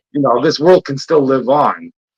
So, but Yeah, I was gonna say, let me ask you though, if this is how I understood it correctly, because maybe that's why you had to read it twice, because I was a little confused by something that happened here. So basically, there is a wall that walled off the part of the city from actually interacting with the other part of the Yeah, I think city. whatever when they put that wall up, That's a I might wild have to read the concept. first couple issues. It was like the Matrix, essentially. They're like, this is like the fake world, Yeah, and and like they're the just real trapped world. in there. Yeah, Nothing to come in, nothing to go out. That's the only confusing thing there. right, And they were under the impression that, it was just like an apocalypse world out there where everything was dead. right. And then you find out that's a big reveal too, is that The Avengers show up, and they're like, we've yeah, been like trying to get in nothing there, happened in the world and they were just being tricked. right? And then Miles's wife was still alive. Yeah, and there's happy endings for all. So When I don't know about that, but yeah, right. come on. I know, as dark, as weird as like a darker future take this was on this story, it did end with some sort of optimistic twist here at the end where Yeah, they because gave like you, even the dark, like that Spider-Man Reign was a pretty dark, oh yeah, dark world. oh yeah, And was this one it starts ever? even worse, like he's in some pod, and so it's odd that it took such a happy ending to this. I'm just happy that Kari Andrews got to do this though, because he's such a unique looking artist, his stuff, Oh, and like I really like his stuff, and I know you do too now. Like it's just like there's no other artist I feel that really kind of looks like him out there right now. So yeah. it's great looking. I just hope he gets to do more things, is what I'm Him saying. and Sean Murphy got to get together and do freaking Elseworld stuff. I'd I be think they'd be a okay with freaking that. great combination. I'd be okay with that. Yeah. I just hope he does more, because I feel like we Yeah. don't get enough Kari Andrews, at least in more recent years. But then this past year, between this and some issues that he did on Amazing Spider-Man, he's been doing some more things lately. So I hope he Yeah. continues. Yeah. Because If they he's were to also name him out as the new writer, well, I don't know about new writer. I don't know what you can do with Spider-Man's world there, but if yeah. he was the new writer, new artist for Spider-Man, or at least he did an arc in the ASM, I think that'd be great. I'd love it. Yeah, absolutely. All right, Spidey, what do you give this, the finale here, and the overall score of this miniseries? I'll give the finale I'll give it a 4. I give the whole series a 4.5. I love this series though. I thought it was great all the way around. Yeah, I'd probably be around 4.25, 4.5 for the whole series, and I'll agree with you, 4 for the finale here, just because, like you said, it was a little confusing the way things played out. Like, hey, give it a higher rating, bud. Me, you're talking about? Come on, That's man. I'm right. here. That's right. My favorite character, bro. Come on. All right. Well, that's going to do it for the comics we wanted to talk about this week. Although we did want to quickly, Spidey, you still got the mask on. If you did want to talk very quickly, you said you want to talk a little bit about Judge Dredd, a character that you. Oh yeah, I think Chris did want to talk about Judge Dredd. Okay. Hold on, let me go get him. Oh, am I off screen? Oh yeah, yeah. Yeah, you're good. Oh, there we go. Hey, what happened to Spider-Man? Chris, He was just here. you just That's like Batman just poking around. Chris, you just missed Spidey. He just talked about both of his books God this damn. week. But yeah, I didn't know that he was your roommate there, so that's pretty cool. I know, it's like Batman. He just appeared out of the shadows. He just crept out of nowhere. He's creeping. He's just on the side of your building. Hey. Yeah, I better close that window. But yeah, do you want to talk about some Judge Dredd for a moment here today? Yeah, I think I mentioned it before. I was just reading some either 2000 AD with some Judge Dredd stories. I think this week a Judge Dredd magazine came out, and I think it's 5 or 6 stories in there, but there was 2 decent stories and like decent art. And with Judge Dredd, like this character has not changed in like 30 years. Like I don't know how they do it every time. The good thing is it's always a new artist. There could be a new writer in there, and they all got some crazy spin. I think in this one here, they're trying to find something about a killer, and they have to go into Judge Dredd's memories or something. And he's still a freaking asshole. Not an asshole, but it's always good where he tries to save somebody or somebody tries to help him, but then he still arrests them in the end after. He goes, well, you broke the law. What do you want? he still upholds the law no matter what. Yeah, it's like, okay, I know you helped me save these 3 people, but you ran that red light to get here and tell me this. Sorry. He doesn't waver. 10 years in jail, on the judge, on the jury, on the executioner. Right. And I love that. I don't know if I'd like it in my life here, but I wouldn't want to run into him. Yeah. But it's, Yeah, I've been reading a lot of his stuff lately too. And Chris mentioned that he read that new magazine or whatever that had come out. I had mentioned over the last couple of weeks, I would totally recommend for anybody that looking for a way into reading Judge Dredd, because there's so much of it out there. 2000 AD has been putting out collections over the past year or two called Judge Dredd Essential Collections. And they're basically trying to cover what they feel are the most important stories that have occurred during the, I don't know, whatever 50 years of Judge Dredd comics. Because I think 2000 AD started in the 60s or something. I think that's like Braden's like actual like premiere comic magazine, like essentially like that, where you'd get different stories in it, like kind of like periodicals, kind of like they do in Japan with manga. Like it's similar to that. You get different stories in each magazine issue, and Judge Dredd was one of their emerging most popular characters. So between 2000 AD stuff I've been reading and just pure Judge Dredd the last couple of weeks in these essential editions, definitely check that out if you're like me and just wanted to learn how to kind of jump in on read some good stories. These essential paperbacks are great. They're like $30 and you get like an essential story in each one, like a good chunk of or like the whole story of something that's supposed to be like a pivotal moment in the character's history, like moments that really count towards the future of the character. Like and like you said, like things don't change in terms of the tone or maybe the way that he is, but there is some events that have happened throughout the comics history that have affected ongoing storylines, let's say, like moving forward. but like even the ones that aren't ongoing, like the ones from whatever 2000 AD. Like if you read Judge Dredd from the 80s or something, it'll talk about sort of 80s stuff that's going on. Like now, a lot of his stories sometimes have to do with the ills of social media, where back then social media there was nothing about that. There whatever was bugging people back then. Judge Dredd be out there, Right. kind of. It's almost like I don't want to say satire, but it is. Yeah, no, it's very much a satire, Judge Dredd. Yeah, absolutely. Yeah, because there's even in one of the ones that I read, it's called The Cursed Earth, where they talk about the Cursed Earth area of after Mega City 1. There's that place in between Mega City 1 and Mega City 2, which is where all like the mutants live, essentially, like all the people. Yeah, the wasteland or whatever. Yeah. So in that one, there's a whole story where the Cursed Earth story, where they talk about, they make fun of in the Cursed Earth area. There's like all these American fast food company mascot type characters. So so like it's very satirical. They make fun of American politics and stuff sometimes in it. And but it has that kind of like British humor, kind of like satirical wit to it as well at the same time. But there is definitely the same thing as we're getting force fed for always, American ideas there. It's always nice to see something, from another country's point of view. Yeah, exactly. Yeah, no, I agree. A couple other good 2000 AD things that I've read too. Strontium Dog, which is also by one of the main Judge Dredd artists that from back in the day, Carlos Esquerra. And I think it's like John Wagner and Alan Grant, who are like the main guys that have written a lot of Judge Dredd comics. So that one's really good. And Nemesis the Warlock is really good too, if you've ever checked those out. That's another good 2000 AD comic I've read more recently. Really just over the last couple weeks. So that's why when you mentioned you read it this week, I was like, Chris had said, let's talk some Dredd then, because I think it's something we don't regularly talk about here on the show, but it's just a funny coincidence. I finally have tried to make the effort to get in reading a lot of his stuff lately. And like you said, you've read his stuff in the past before too and enjoyed it. It's good stuff. Good comments. Yeah. Like, unfortunately, I go to a small LCS, so they don't really keep much on the rack. It's not like the old days, like in the 80s or 90s, where, they just bought everything. And then, like, I don't know, there was no such thing as a pull list back then. You just went there and everything was on the rack and you just pick up what you get, Right. Yeah. Yeah, no, absolutely. So, yeah, many shops don't actually carry Judge Dredd, but I think it's also because the import charges as well. Yeah. Right? So, yeah, I think that has a lot to do with it. But anyways, check out some Dredd, guys. Good comics out there you may not be aware of. And Chris, because we're going a bit late on time here, did you want to do both today, or did you want to just do Marvel or DC? Yeah, we can do one and save one for another time. Okay. Do you want to do Marvel or DC? Either or, whatever you got lined up there. Okay, I got Marvel here. So stay tuned. Next episode, we will be talking about the DC solicitations for February 2025.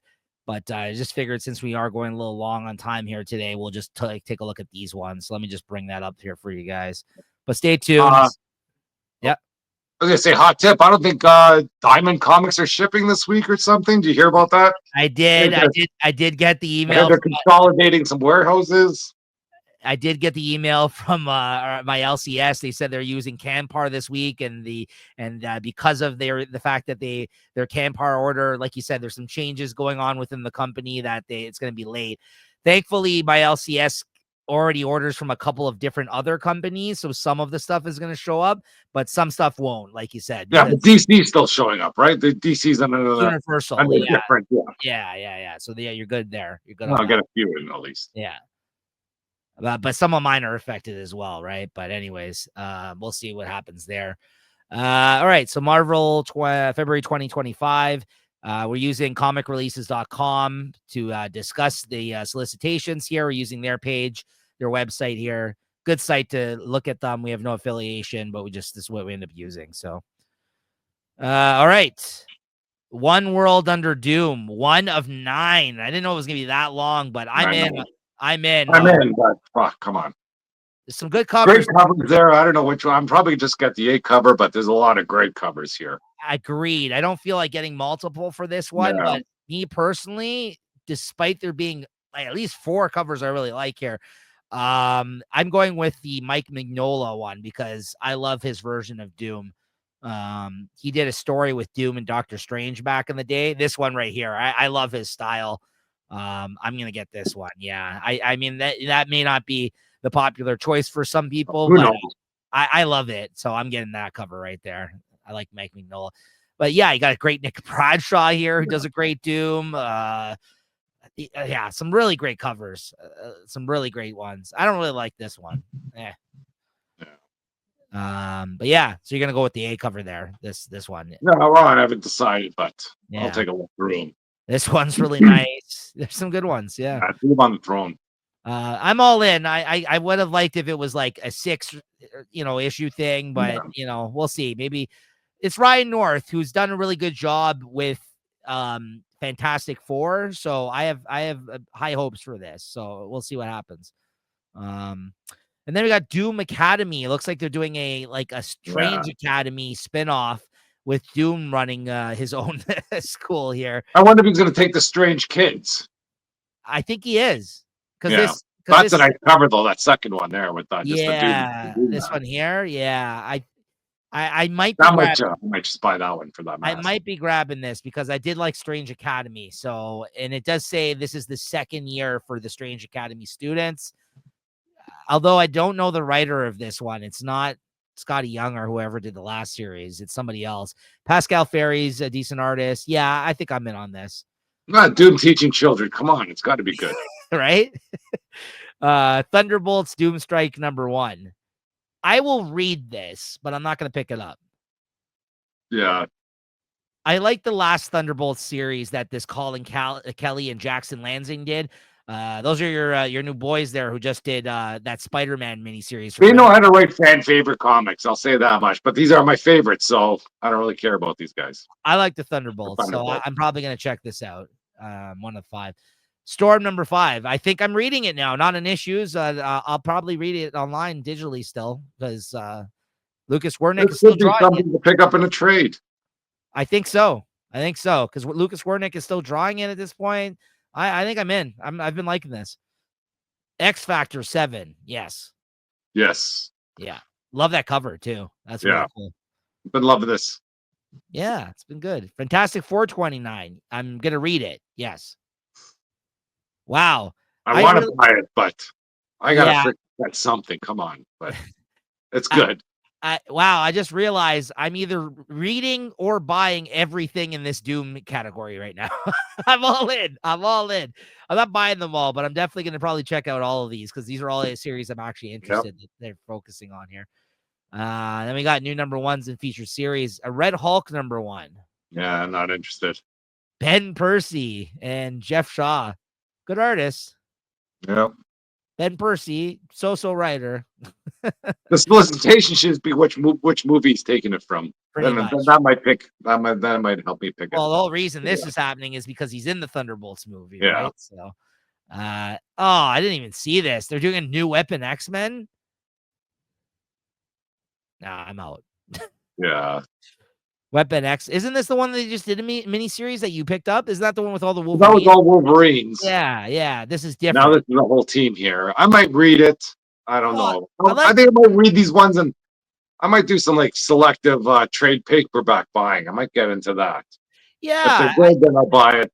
that's what I was telling you, Chris, because there's a lot of books that we read digitally on this show here where if you miss the boat on it, just pick up the trade if it's something you really like. That's what I Yeah. do. I mean, that's because there's a few series that Local Man was that one of those books for me. I didn't pick it up. And then I was like, I really like this series. So I just picked up the trades when they came out, right? So yeah. Yeah, I like this team though, but I think I'm out. Wolverine, Deadpool, Cable. This is like a 90s X-Men book. Chamber, Thunderbird. Yeah, I think I'm out on this one though, but we'll see. Eddie Brock, Carnage #1. No. Probably gonna be good though. Fuck, it's probably gonna be better than Venom was. Charles Soule's not bad. I mean, the writer on this, Jesus says, yes, it's not a bad team. Take a look at the covers here quick. Yeah, not bad. Well, that one's pretty Think cool. Eddie Brock can be able to tame Carnage? Because basically, isn't that the whole thing there? Yes. You can have bloodthirsty Carnage there with I like the tame Eddie Brock nowadays. Right. I like the tagline because this is true. He's been Venom. He's been anti-Venom. He's been the King in Black. Now Eddie Brock is Carnage. That's only he really has. He's bonded with everybody at this point. Captain America. Oh, this is the team up book that he's doing in Volstagg #1. Yeah, no. Yeah. I you know what? I might read this digitally. I don't know. That last one was what? Rocket Raccoon was the last one. This might be a fun series. I don't know why he's doing it instead of just continuing to write Captain America, J. Michael Straczynski, but here we are. Power Man, Timeless #1. No. Yeah, also by Colin Kelly and Jackson Lansing. No, I'm out on this one. I wasn't very interested. Yeah, like that Power Man was nice for the Timeless, where he's like overpowered. He's got like the fist of Kenosha. He's got everything there. Right. What's he gonna do? Women of Marvel, She-Devils #1. Oh, that's sorry. Yeah, no, same. Interesting cover though. Marvel Mutts #1. Listen, Kyle Starks isn't writing it, so I'm out. Yeah. I fell for the last one because you guys put Starks. You guys put Starks on it, so I was like, okay, let's try it out. But I don't really care about the Mackenzie. Yeah, if they're not gonna let him get crazy, then freaking I'm out. Ultimate Universe. We got Ultimate Black Panther. No. No. Ultimate Wolverine. Yes. Yeah. Ultimate X-Men. No. Let's take a look at the covers here, though.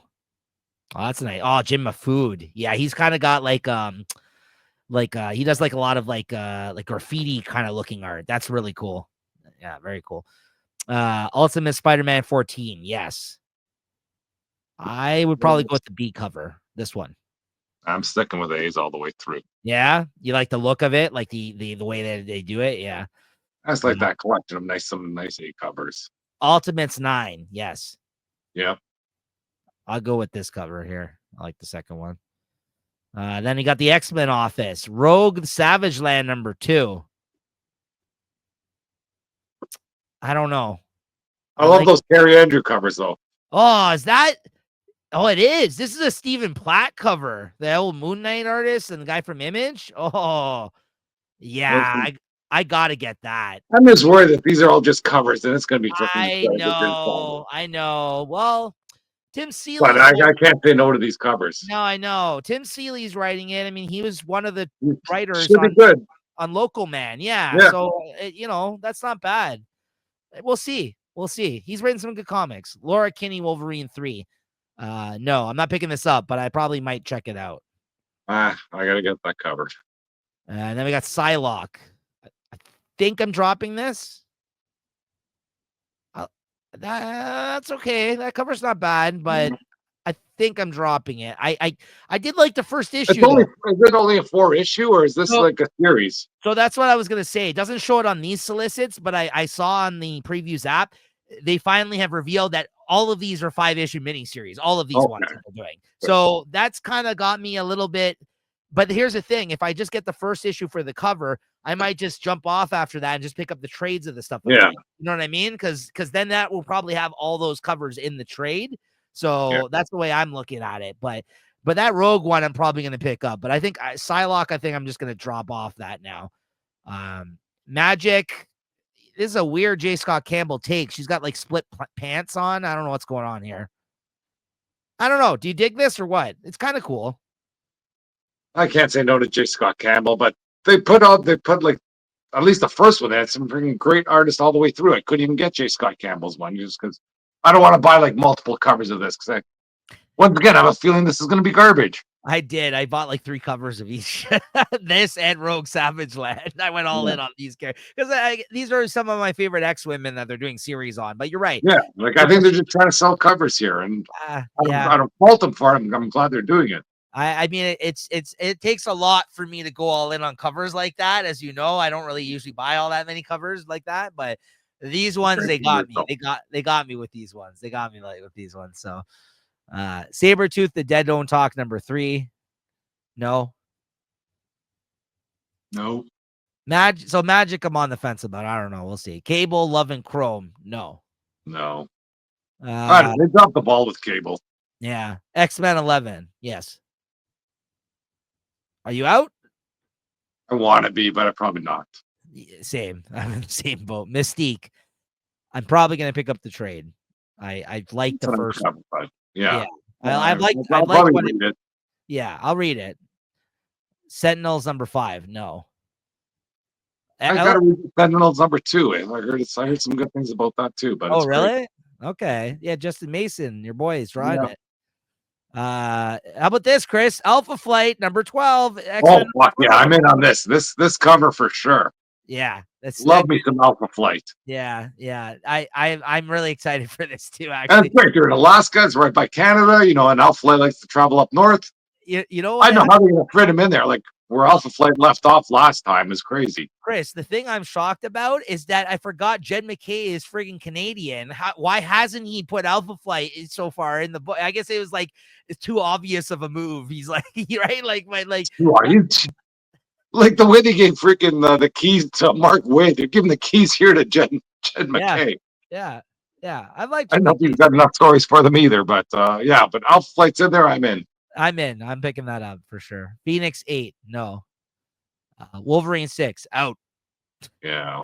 I don't even know if I'll be reading it digitally by now. We'll see. These are all still the same characters that they've introduced in the first issues. I don't know what's going on here. 6 issues in. NYX, I'm out. Yeah. X-Force 8, you still in? I'm out. No. Yeah. Maybe read it, but. Yeah. Uncanny X-Men 10, yes. Yeah, definitely. Been loving this. Chris? Maybe. Ooh. I don't know if I'll read it, but I don't know if I can buy this stuff. Exceptional X-Men, out. Good cover, though. Oh, is that Lyrics? I think that's who that is. That one there. I could be in. I think that's who that artist is. I do like that artist. Helverine, no. Deadpool Wolverine, no. I like Joshua Cassaro, the artist that he's working with. Ben Percy is good artist working with him, though. I'll say that much. It's making it difficult for me not to pick him up. Amazing Spider-Man 67. Yes. Whoa, what's Magic doing there? What the hell? What's going on here? X-Men. Amazing Spider-Man 68. Yes. Yep. 68 point deaths, I guess. Yeah, of course. Fuck, why not? Why not? Take my money. All new Venom. No. Spider-Boy, no. Deadpool 11, no. Miles Morales, no. Oh, but now you speak about Spider-Boy. I heard Dan Slott's going to be writing for, he's going to be writing Superman. Are you serious? That's what I heard. I think he actually would do a good job on Superman, actually, to be honest with you. And he hasn't worked for DC like his whole career. Oh, that would be an interesting move. He's worked. Yeah, probably gonna be freaking gonna bring in Super Baby or something and do the same stuff he's done with Spider Boy. I hope not. Look, you got a freaking. Well, anyways, he's worked for Marvel, I think, since the 90s. Like that's how long he's worked there. So that's pretty crazy. Spectacular Spider-Man 12. The only thing I know he's done for he did a Batman miniseries of Arkham Asylum one time, and that's it. That's all I know that he's done for DC. Spider-Gwen, Ghost Spider, no. Daredevil Unleash Hell. This is the red band I think you were talking about. Yeah. Yeah, I'm out on that. Daredevil, no. Cool cover though. Yeah, like looks like good stuff's going on there, but Yeah. it's not. Friendly Neighborhood Spider-Man 3. I love that quote. They should put that on the book. Looks like good stuff is happening here, but it's not. Spidey and his amazing friends, though. Avengers Office. Still reading Avengers. Yes. Yeah. Yeah.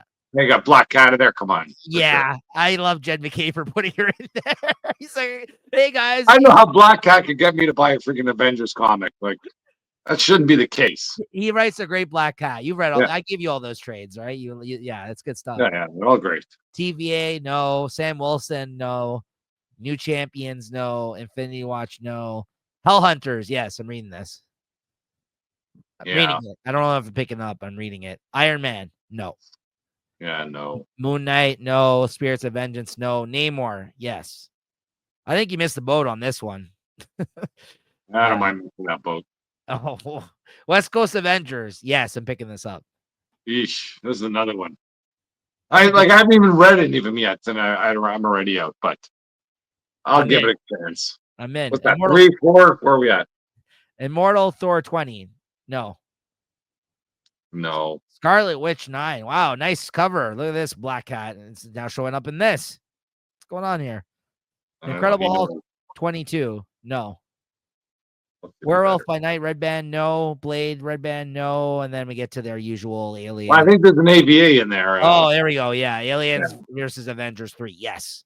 Yes. Yeah, that's worth mentioning, of course. But yeah, that's it. Then you just get into Star Wars territory. So, well, it's a free comic book day. What are their offerings here? Fantastic Four and X-Men. Yes, definitely. We'll try to grab that. Amazing Spider-Man Ultimate Universe. Yes, definitely grab that.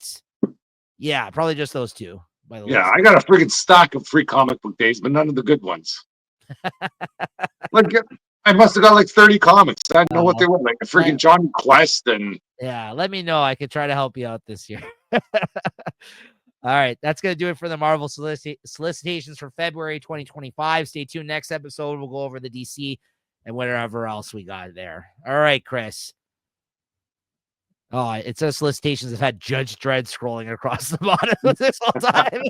Oh, well, we're trying to word all you guys out there. A little bit of free Judge Dredd promo. All right, Chris. What are you looking forward to reading next week? Ooh, hold on. Light this up here. Her car in the same.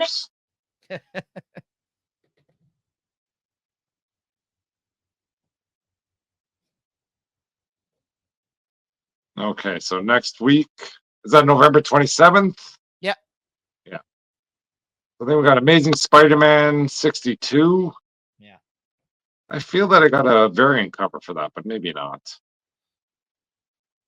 I'll probably read Uncanny X-Men 6. I tried to get Venom War 5 because I think that's the new appearance of that Gold Venom, but I don't know if that's going to happen. West Coast Avengers 1, I think there's an Archer variant there. I think I got Iron Man 2 because I didn't know about it. And that's it from Marvel. Let's see what's going on with DC next week. If Detective Comics falls into my pull list, I wouldn't be too upset. Same thing with Nightwing if it's there. I didn't pull it, but I think they just kind of put in the stuff that I've gotten the whole time. But Superman 20, Justice League Unlimited 1, Absolute Wonder Woman 2, probably read Harley Quinn. They need an absolute Harley Quinn where it's not going to be some freaking Mickey Mouse story. Right. Black Canary Best of the Best. I think I got Power Girl 15 because there's a Jeff Deckel variant that's looking pretty sweet. It's the Long Halloween. I'll probably read that. They might pawn that off on me too, and I wouldn't say no. You got Batman and Santa Claus selling at Returns. Yeah. Definitely read that. I didn't buy it though. I couldn't. I think that's it for DC. And anything from Image. Void Rivals. Try and read Spawn. 359. Ooh, Images. Ultra Mega. I don't know if I've been reading that. Gromit 6. A lot of good stuff there. Not too bad. What do you got going on? Yeah, pretty big week for me. I got Absolute Wonder Woman #2, Amazing Spider-Man 62. Like you said, Batman, Santa Claus, Silent Night Returns. I'm picking that one up. Batman, The Long Halloween. Got a nice Art Adams cover for that one this week. Black Canary, Best of the Best, #1 comes out next week. Did you picking that out too? Yeah, picking that up. I just got the first one pre-order right now. I think I don't know about It sounds, from what I understand, it sounds like there's like a fight every except for and it's like round 1 is the first issue, round 2 is the second issue. It is structuring. I might grow tired of that. I don't know. Yeah, like we're just hearing that, it sounds like garbage. But Creep Show, volume 3, #3, Gromit 6, Harley Quinn 45, Justice League Unlimited #1, Mystique #2. Yeah, big week for me. Ninja Turtles #4, Ultra Mega #7, Uncanny X-Men #6. I got a Adam Hughes cover for that one, a Rogue Adam Hughes cover. Ooh. Universal Monsters Frankenstein #4, last issue of that. Void Rivals 14. And my West Coast Avengers #1, I got the Ji Young Lee Spider-Woman variant for that one. So yeah, I'm looking forward to that. That's actually one of my newest favorite cover artists is that person, that artist. I really like his stuff or her stuff. I don't even know. but yeah, good stuff. Yeah, so a big week. Looking forward to that. And I'm sure there's going to be some things possibly we read digitally, but stay tuned for that. And finally, your favorite book of the week, Chris. Let's see here. Unfortunately, it's not one that I bought. It's got to be Cul-de-sac, freaking monsters. Same. Yeah. We are on the same opinion of that book this week. Absolutely. Yeah. Where Monsters Lie, Cul-de-sac #2 is the pick of the week and our favorite of the week. And we neither of us have picked up the physical release of this, but that, for example, is a book I've been picking up the trades of after I read it. So yeah, it's been a great stuff. So definitely go check out that book. Pick it up if you see it out there on the racks, because I don't think you'll be disappointed. And honestly, like, I think you can jump in with this one. Yeah, you won't be confused. It'll make you want to go back and check out the last one. Yeah. The world we live in is just crazy. Yeah. And I mean, if he keeps doing these like 4-issue miniseries because they're like short, I feel like he can continue to put out one of these a year or something the way he's going. So yeah, I'm to be honest, like I said, I do listen to some other podcasts about comics. I don't think that comics have even been mentioned unless I wake up early and I freaking play these podcasts because they put me back to sleep. But maybe it just happened while I was sleeping, but I figured that would wake me up. But I haven't heard anything about that, but I think it's a great comic. Yeah. Well, it's not a big 2 book. So I feel like a lot of the stuff that gets talked about, right? Or maybe it's just going under people's radar, but I agree with you. It's a great book and I think people should check it out. So yeah, good stuff. Check that out. Our favorite of the week, guys. And stay tuned. We got a few more weeks to go. And then it's our year-end Comic Shop Talk Awards that we're going to do in between the holidays there. And we'll see you next week. Thanks again, Chris. All right. Cheers. Later, everyone.